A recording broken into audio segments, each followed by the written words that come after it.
সবার সম্মানিত শ্রদ্ধাভাজন সভাপতি, আমার এক সময় রাজনৈতিক গুরু সুলমান ভাই উপস্থিত রয়েছেন,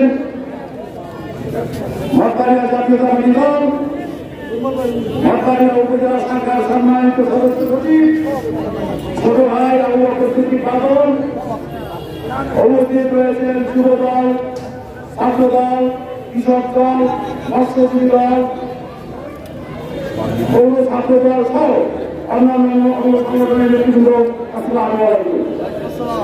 সামনে উপস্থিত রয়েছেন আজকে যাদের জন্য এই বিজয়, সেই বিভিন্ন পর্যায়ের নেতৃবৃন্দ ওই বেশিবাদী সরকারের বিরুদ্ধে দীর্ঘ 17টি বছর যারা আমাদের সাথে থেকে আন্দোলন সংগ্রাম করে আমাদের মতো বিভিন্ন সময় বিভিন্নভাবে হয়রানি হয়েছেন, সেই সমস্ত ভাইয়েরা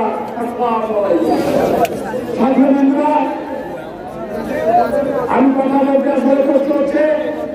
আজকে 3টা দিন যাব আমরা আসলে অত্যন্ত অক্লান্ত পরিশ্রম করে মঠবাড়িয়া শান্ত রাখার চেষ্টা করেছি, কিন্তু তার কোন প্রতিবাদ উচ্ছৃঙ্খল ওই আওয়ামী লীগের দোষরা বিভিন্ন জায়গায় আমাদেরকে আমাদের দুর্নাম করার জন্য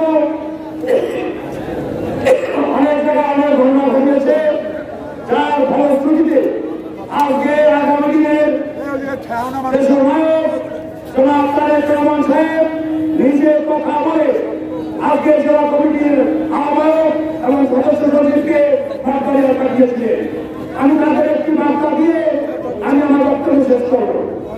তাদের বার্তা নেই, যদি মঠবাড়িয়ার কোন লোক কোন সম্পত্তি দখল করে, কোন হিন্দুদের অত্যাচার করে, কোন নিরীহ মানুষকে অত্যাচার করে, অবশ্যই তাদেরকে ধরিয়ে দিয়ে আর্মির হাতে রূপান্তর করবে। যদি বিএনপির কোন লোক তাকে সুপারিশ করে, তাকে 1 নম্বর আসামি করবে। জাতীয় বন্ধুরা, আমাদের তারেক রহমানের বার্তা স্পষ্ট, আগামী দিন এই বাংলাদেশ চলবে অত্যন্ত শান্ত, সুস্থ ও সুশৃঙ্খল পরিবেশে। জাতীয় বন্ধুরা, আমার গলায় সমস্যা হচ্ছে বলে আমি আগামী দিনের বার্তাটি, তারেক রহমানের বার্তাটি আমার স্মরণ করিয়ে দিয়ে আমার বক্তব্য এখানে শেষ করছে। সকলে ভালো থাকবেন। আসসালামু আলাইকুম।